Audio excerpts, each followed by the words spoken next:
You got killers, you got murders, you got then people started getting rescued. So they went through one hell because they got stuck in a storm on the outside. Then they got rescued and brought to the Superdome, so had to live through another hell. We always thinking we need to get out.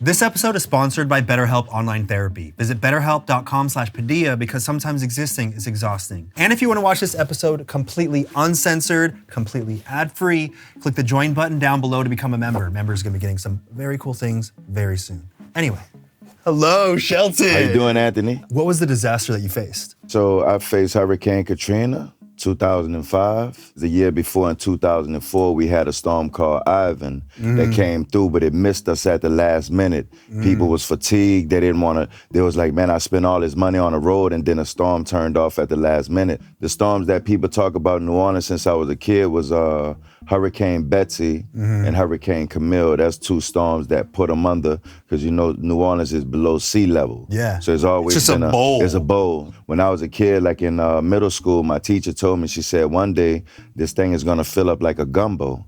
And when Ivan, turned off at the last minute, I think it made a lot of people, including my moms and them, like, we good, we chilling. Was there any kind of warning? Any kind of, signal that you should be getting out of town? Some of the signs I would say was like some birds flying around like I never seen before. Like the animals know? Yeah, in masses. Like the weather, it felt different. Like you can see the skies, you can see stuff like kind of moving around. You're starting to just feel the breeze, the outer bands. So just something in my spirit just was like, man, this time is gonna happen. When did you know that you were in danger, like for real? Starting off, like when I was on the road, I was on a highway, and I'm still trying to get towards Baton Rouge, but I'm stuck in traffic for like 3 hours. And at this point, you're actually trying to escape? I'm trying to get out of here at this time, you know? So at that point, I'm like, you know what? Let's go back to the Superdome. We know this the last chance resort that, and I'm like, the Superdome, it's the biggest thing we have in New Orleans. It's really, I've been in that before. It's a big place. So you felt safe for a moment? For a quick second. I felt relieved. You even hit me in the background kind of chin when the man said, we're going to get the TV so y'all can watch the news. I was like, yeah, that's what I want here. Oh yeah, we're going to get y'all food tonight. You hit a whole crowd. It's like a football game. Yeah, we are. Okay, cool. All right, cool, man. This the dome, man. The storm going to come, or we going to hear the thunder and lightning, but that's going to be it. And then all of a sudden, I was like, man, I got to really start like tuning in. I started talking to people. I didn't even really realize how much I was interviewing people while I was there. I was trying to document the whole thing because I'm seeing what's going on. I don't see no cameras. It was so crazy that I had the only camera that an older lady I was talking to, and I'm talking to her on camera. She's saying, yeah, watch yourself with the camera. They following you or something.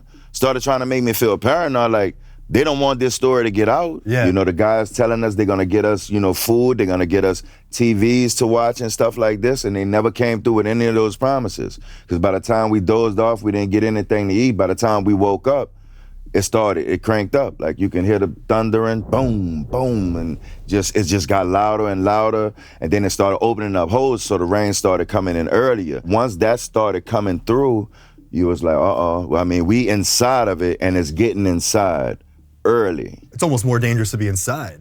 It was more dangerous, felt like at the time, because now they packed us like sardines. Here's the other problem. We had the whole Superdome, but as we came in the Superdome, I guess for crowd control, but they kept us sitting one by one. We was all next to each other. How many people were Not in every other seat.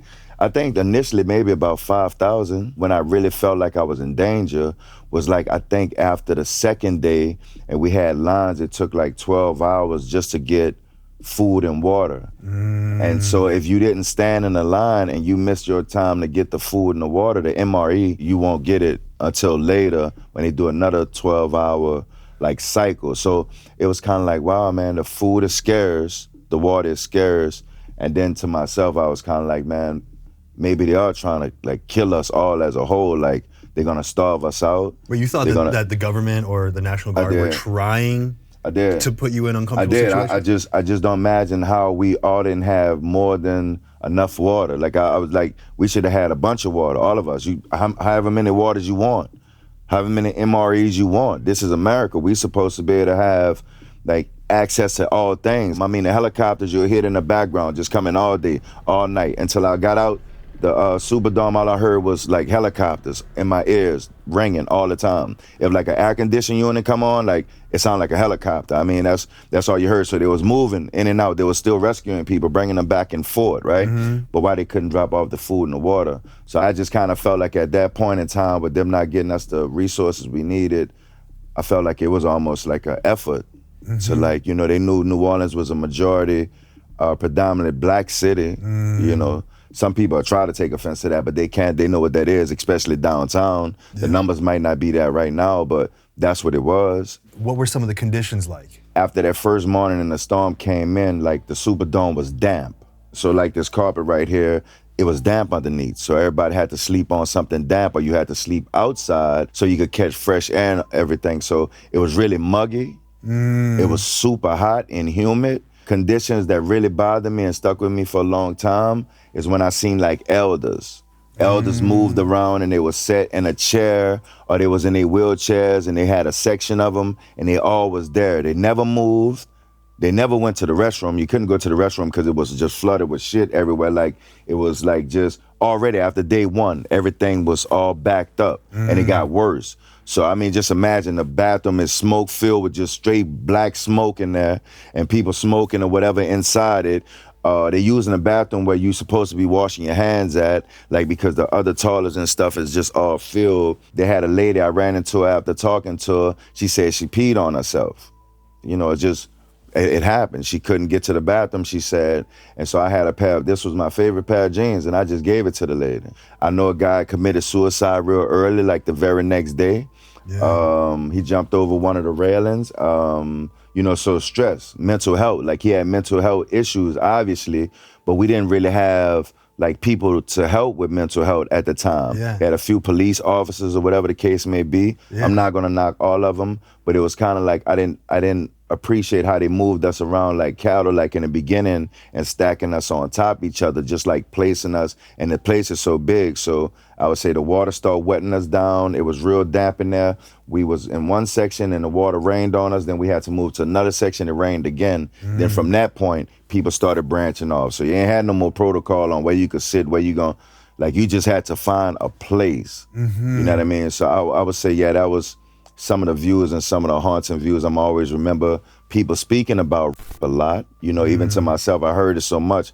I echoed it one time. I was like, yeah, somebody said a little girl got another lady in the background. She'll pop up in the view and say, oh yeah, don't go that way, because they say they, you know, some little girls in the bathroom or whatever the case may be. It also made the men come together to kind of be like, man, if we ever catch a dude or whatever the case may be, man, we're gonna do him something, like, you know what I mean? Like, let's come together. Like, everybody was like focused, like, no, you're not about to just start f***ing people, like, you know what I mean? Like, around us, like, you know, so it made them focus. It made the mothers and the people start focusing, getting the kids closer. So I think it made us more focused. However, when I left, and I seen some of the conditions, because now they finally got cameras on the ground now. They got Oprah and everybody else kind of going through there trying to see now. They waited all this time. But I mean, when I was there, that's when it was raw. Yeah. That's the emotions. Everybody was, you know, was feeling that thing. So we all felt real bad at the time. We felt kind of like helpless, you know, and then became hopeless. You know what I mean? Like, and just didn't know what was gonna happen. And they blocked our exit to get out a few times. Yeah. Like, we went to the gates to try to like, hey man, we want to leave. I'm talking to the guy, telling him I'm prior military. Like, I'm like, you know, like I got survival skills. I'd rather take my chances on the outside now. It seemed like it's more dangerous in here, because by this time they searched all of us just coming in there.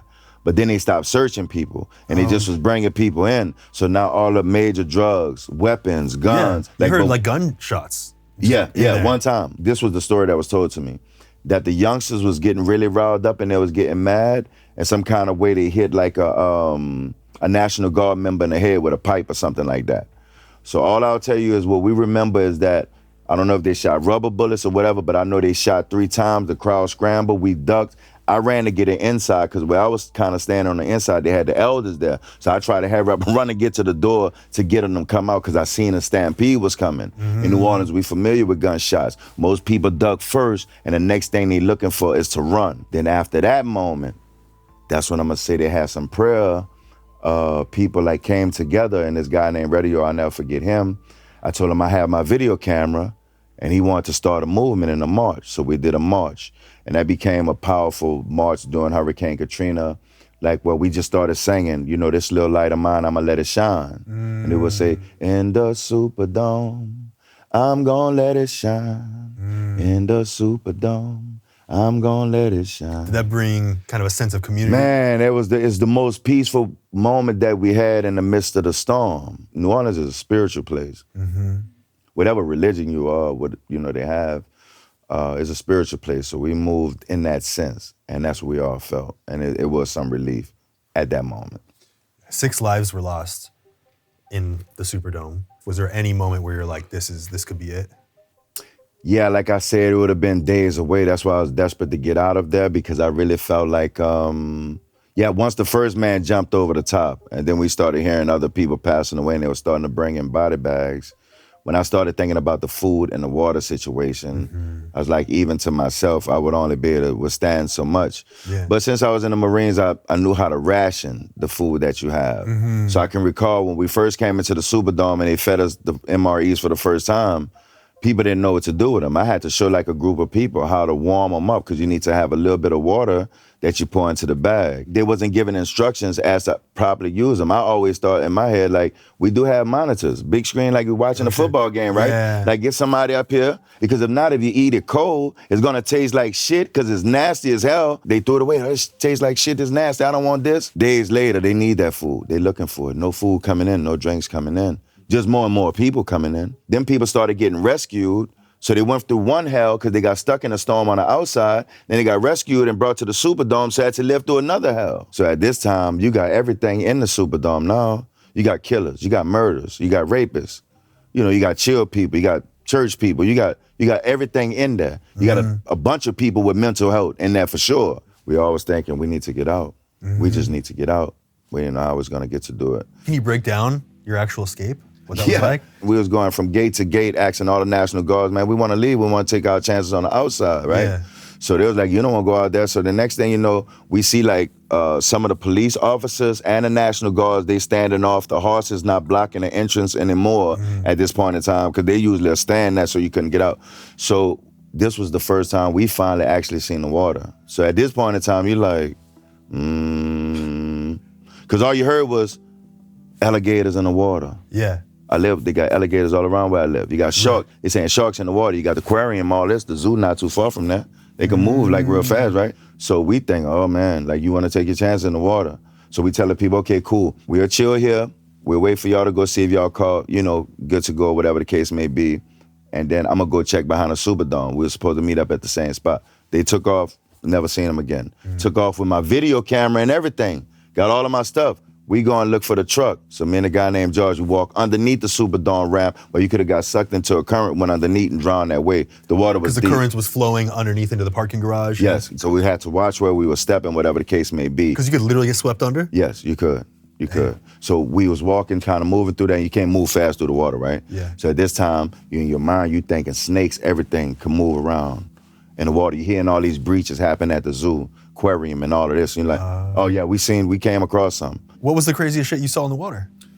I think it's a turpin. You know what I mean? Yeah, it wasn't a tuna, it's a turpin.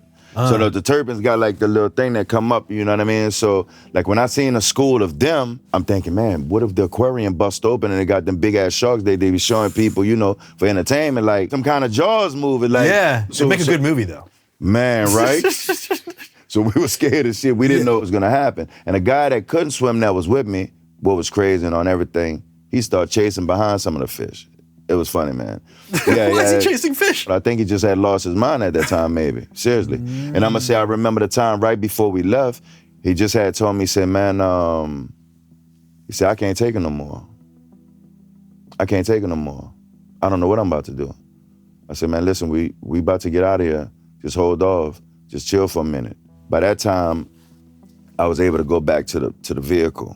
You know what I mean? Like I said, me and George got to the vehicle to see it was good. We was coming to tell the people. Then they left. He left with my keys. Then we got to the convention center. Finally found him after 2 hours of searching. Keep in mind the water's still rising. Finally found them with my keys. My sole purpose in life that day No matter if it was 150,000, 200,000 people, I was gonna find them with my keys. Because they had a path to leave and to get out of there. My truck is off the ground. It's underneath the bridge, it's off the ground, but behind the Superdome. A National Guard member pointed me to go into this parking lot. That wasn't regular normal parking. If I'd have parked around the Superdome like everybody else, my truck would have been flooded. So it was a blessing when I first pulled up there. It was like, yeah, go here. Every single thing leading up to your escape almost lined up perfectly to allow you to help people that needed it, teach people how to eat the food that required it, to document the events that actually went on, and to escape when almost no one else had those exact things fall in line. Right. So did it almost feel like destiny for you to be It there? did. It did. I'm going back to it. Like in the sense of as to I was meant to be there. You know what I mean? Like, and so when we did get to the convention center and I dropped some people off and picked up my group to leave out of there, at that point in time, I'm gonna say that's when the guilt set in though. Because I felt like I could have made several more trips. Same way I brought the people to the convention center, same way I picked my people up, I could have went back and forth, dropping people off, just loads of people in the truck. That's what I felt. That's what I felt. But I know when we left, now we're finally starting to hear the story how they shut the people down in Gretna. Because they didn't want the blacks, so-called, to go into Jefferson Parish and to loot and to steal and all of this. So they actually blocked the people off from trying to get to dry ground. It was just like this police department saying, no, you can't come in. Because they were trying to protect property. They were, over lives. So I felt like once I was able to get them through that stretch, I wasn't gonna be able to turn around. I was about to turn around, it was gonna make me go somewhere else. Yeah. Park, such and such, get out, whatever. I didn't even think they was gonna let me, when they seen all the people packed in my truck, I didn't think they was gonna even let us get by them. But then they started leading us to different levees and stuff like that was riding up on levees to get out of certain area just to get closer to Baton Rouge. At that point in time, my eyes just started really watering, man, with tears. My friend, he had I thought he was gonna die because he stayed behind, and I picked him up at the convention center. That's another one they found along the way. So even though they left me, they found somebody else that I was real close to and real cool with. And so yeah, he had some wet cigarettes and stuff like that, man. I started chain smoking and tears was just flowing out my eyes. I was just riding on 11 and I'm looking, I got all these people in the front and the back everywhere, and I'm like, wow, man. Well, we're about to get out of this. You had a reporter come up to you right after you escaped and was like, how do you feel about this? What's going on? How is this? What's going on in your mind right now? Yeah, and I looked around and I was like, I don't know how to feel. Post-traumatic stress is real. And no, they don't have any prescription pills that will ease my pain. No aspirin strong enough to stop these migraines. And it feels like a blood vessel is about to explode in my brain, worrying about too many things. And the only thing that keeps me sane is meditating and praying Shelton Jr., Jalen Lorraine calling a name like Scarface and Rick James. I don't know how to feel. And you're almost expected to know how to feel when a reporter comes up to you and asks you while you're escaping, how do you feel right now? Yeah, are you excited? Oh, I'm happy, yeah, no. All the survivor's guilt, all of that, everything kicking right down. You looking around because this the first time you are in it now. You was kind of still going through your own storm in the Superdome, but now you in the atmosphere of the people really trying to escape and survive, and they moving around in coolers and freezers, like mattresses, they floating on rafts, they on everything, boxes, crates, buckets, whatever. They trying to make it. And my people, they don't swim too much. So a lot of people drown and didn't survive that way, you know what I mean? So I was like, I'm seeing thousands of people walking with no direction. So that's when they started getting put on buses, shipped here, shipped there, and shipped wherever in the world. But I was able to go get my truck, coupe my truck, get some people, and my journey was meant to move a little differently. Mm-hmm. At that point, it was like, you've seen enough, recorded enough, you went through enough. Now I need you to survive to be able to tell the story. And there was a moment that you captured, a really beautiful moment where you reconnected with your mom for the first time after that. Because you didn't know if she was okay throughout all that. Yeah, I didn't know if they turned off, if they went anywhere else. As a matter of fact, my son was told that me and my mom both stayed home and that we both drowned. So before he got to see me, he thought we was dead already. And he knew she would have wanted to stay for the storm or whatever. But yeah, so when I finally seen her like a month later, like she was like, you know, just saying like, man, she was pointing to her head. She was like, it's so stressful. I just was happy to see her, man. You know, and I didn't know that was gonna be like one of my like opportunities to like see her, cause she had to go away again. So that like, yeah, man, it just kind of broke me up. It was a good reunion. It only lasted for like a few hours because I had to move on. So it's like I had to leave her behind again. And I didn't want to. Everybody got a mom, man. So that just took a lot out of me, but I was glad to see her. I was glad to know that she was okay. And she was doing what she loves to do, is to cook. And she was cooking at the hotel on a little burner and making gumbo and all of that. And people, you know, so she got to share her spirit and her food and stuff with people when these other people was out there with her. So it was kind of like everybody was kind of meant to be what it was, but I know we wasn't gonna never really be together again was the... You just felt it? Yeah, I felt it, man. And so when she did die, man, I'ma say this was probably the darkest place I ever been in, Sam's so spiritual and everything I would say about the Most High. Like, I was mad and angry, man, at God, like for a long time, man.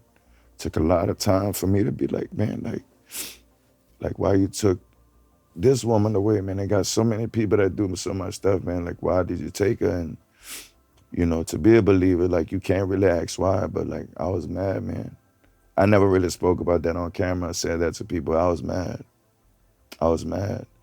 And they had different ways, because I'll tell you one time, yeah, like for me on a spiritual level, you can't really play with it, because if he show you something so powerful and so great that he brought you to a place and he helped you get beyond that, and you believe, because you believe he was gonna get you to that, and then just because it don't go your way and you give up, he also showed me, because he almost took my voice away.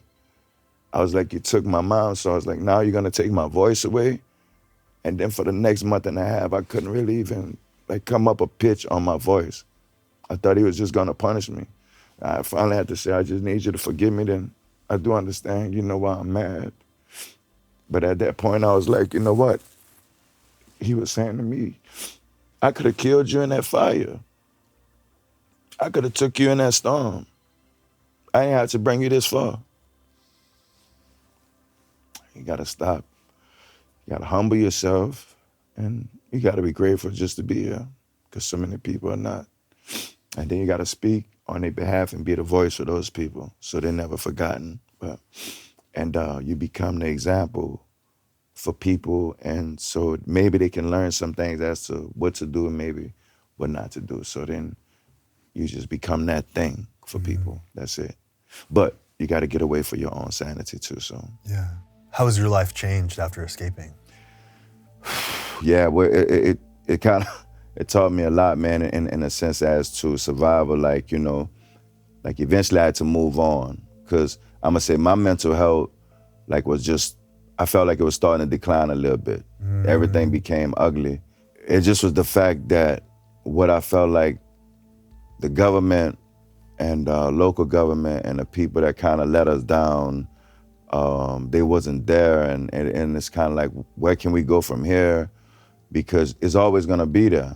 I can do a bunch of positive things and people can do a lot of things for me, but I'm still gonna go back to that time when I felt like you actually almost let me die. You know, like you almost, you know, you left me to fend for myself. You left all those people to fend for themselves, and like you know what I mean? So it always hurt it, because I always have flashbacks. It's all the time. I'm always gonna think about the Superdome, constantly. I'm always gonna think about that. So beyond that, like, you know, then people just started dying a lot after Katrina. We started having more and more funerals, like 2 and 3 and 4 funerals on one weekend. Like when you so know, not even related to the storm itself, but just the health effects, the health mental effects, health effects, all of that. Yeah, all of that. So even to myself, I stayed in the FEMA trailer as long as you could. So I know I'm probably full of the formaldehyde and all the other stuff that I inhaled, that I had to breathe in, that I was closed in space for a long time, up until the point my mom's died. And then by that time, they wanted us to move out of them. And then at that time, I almost didn't want to move out of it. You know what I mean? Like I kind of felt like this was my life. I don't know what my life is right now. I'm in a trailer right now. We trying to rebuild. We trying to get another home going or whatever the case may be. And so things started happening. Things started being more positive. Some people started finding out about my story. And then from that point, it was kind of like, I was able to meet more people. And so like people started helping out, like, you know what I mean? Like at the house and stuff like that. So a lot of college students I met, a lot of colleges I went to and traveled and stuff. But I always talked about the mental health and the aspects as to, you know, like after you go through a disaster like that, like you can try, but it's not going anywhere. It's there. So you need to just be able to deal with it. I guess you can stop, you know, having guilt like on yourself and just kind of be like, I survived it. I was meant to survive it. I kind of feel like I had to stop beating myself up for the other people I couldn't help out or save. But I started saying, well, you was meant to be there and you was meant to help the people that you was able to help. Then I was able to reflect on the footage. And so, like I said, even driving towards California, I always went back and looked at that footage with the people singing inside the Superdome. Like nothing didn't break our spirit, nothing didn't break our will. We didn't give up. We still relied on the Most High and we just didn't throw in the towel. We really felt inspired and we felt, you know, like we gonna make it. How did you get to the point where you became okay with it, you accepted it, you were able to see the lessons and things that it brought you and not just the negative things? Maybe 7 years later, after I went through all these medical situations and I really was stressing, I felt like I was gonna die every day. I started doing like little secret cards and stuff, like saying, if I die, I want my son to get this, I want my son to get that, give this and that. But I would say the only way I was able to continue and put a pause on some of that is like I had to say, man, you still here. He still have you here for a reason. You have a purpose. You're gonna affect people. You're gonna touch people, and you're gonna help where you can. You're not gonna really look for too much in return. You want what's fair, so you hope people be fair to you. But even if they're not fair to you, it's what you're supposed to do for the people, not what the people are supposed to do for you. Mm-hmm. So because I've always been free spirit and willing to give that way, he always blessed me. Mm-hmm. But if I shut down and keep it to myself and be to myself, then you could understand why you're not really blessed. So some people spiritual, some people not. Some believe, some people don't. Everybody have their own choice. But for me, if you've shown these things and it's been proven to you time and time and time and time and time and again, you have to really be thankful, man, and just to be here, just to be able to breathe. Because I remember I couldn't breathe. I didn't even know that was anxiety. Yeah. I thought I was gonna die. Like it was, like I had to go to the hospital emergency room like 6-7 times. We're not taught that your mental health, that your stress, that your anxiety can affect you physically. That's not something that, like, were you ever told that? Never. Man, to say I was rough and tough, played college football, was in the Marines and all this, big guy, I didn't fear anything. After, I guess, my mom's passed, I guess I feared what life was gonna be like without her, and I think that was the cause of it. So then the anxiety kicked in, man. I'm like taking small breaths, like I was in a gas chamber, like, you doing training for the Marines. Like I was like, I can't breathe.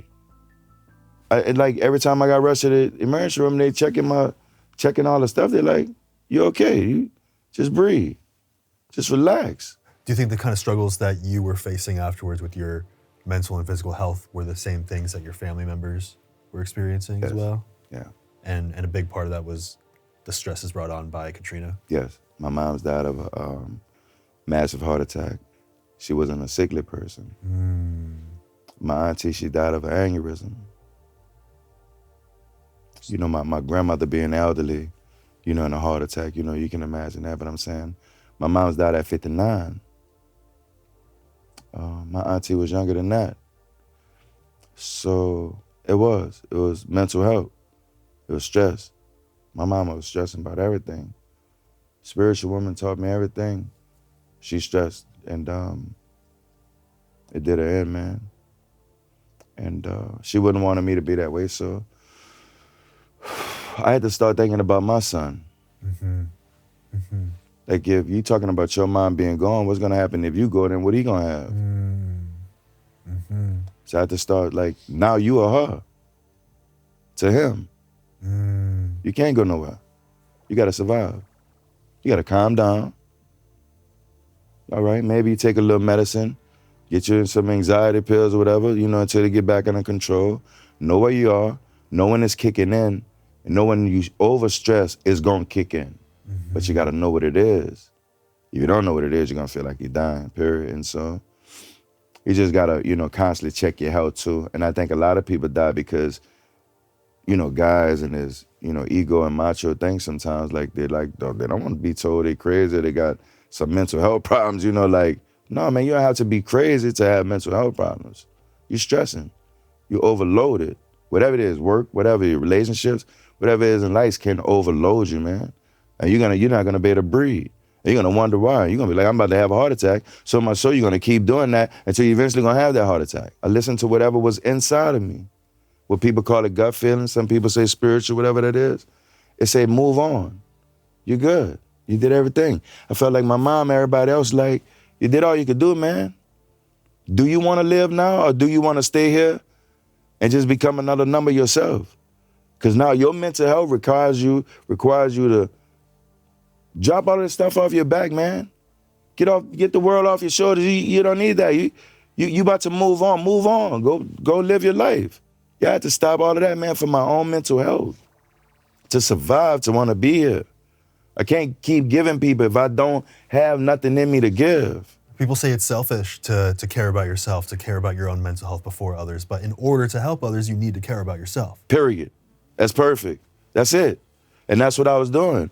I cared about more what other people thought or what I needed to do for them more than what was going to help me survive. And then, like I said, something told me, move. Move. I was meant to move. What do you hope people watching this take away from your story? Take care of yourself, man. Yeah. Be good to yourself. Man, treat yourself, like royalty. Number one, protect your body. You know what I mean? Like, protect your thoughts. If you hang around people that's negative all the time, man, I mean, their negativity gonna start affecting your brain, and negativity is not gonna help you grow. It's only gonna make your body, you're gonna get sick. You're gonna try to figure out what's going on. You're gonna be sick. You're gonna be sick mentally. You don't have to have like some physical pain or ailment that's gonna tell you that. You're gonna know if you're really stressing and you're super depressed. Yeah, man, seek out counselors, talk to people, be selfish all the time. I mean, be selfish all the time, because I wasn't. Stop worrying about what people are gonna think, what they think of you, how they think of you. You can think of people, think about them in a positive light. But if you have to think about people so much that it hurts you and make you suffer, you're gonna have to be selfish and say, man, I did all I could do, man. Now I have to think about myself and what I need to do for myself, because if I'm no good, I can't help anybody else anyway. You're a poet, and you actually had a poem that you had just recently written that you recited to kind of boost morale. Yes. What did that sound like? What kind of things did you say in that poem? Who am I? I am pain, a ex-Marine trained to adapt and overcome. I am the beat and the rhythm of the drum that make them go bum, bum, bum. Deep down south in the slums and the dumps, I'm calling all Greeks and Kurt Franklin to put on their steel toes and stump. Take a leap of faith, might as well go ahead. Jump. I am the Bible, read me, I invite you, for I am reliable. Vital to your survival and also the key to your eternity, see. They didn't want me or my tribe to multiply. So every son that was born was to die and every daughter be kept alive. And the only reason I can stand here and testify, because I survived. Champions can't be denied. I'm representing the house of Levi, where my mother was given to an unknown Hebrew man to be his bride, so I escaped that as a child. So I don't fear the snakes in the grass, the alligators or the crocodiles, and then after a while. For 3 months alone, I lived in the wild. Placed inside a basket, mom hid me in the tall grasses alongside the Nile. banks of the river. She was taking a bath, she spotted my flag, and I was found by an Egyptian princess. Looking from a distance, far from the mist was Miriam, my older sister. That's why I walk like an Egyptian. Damn.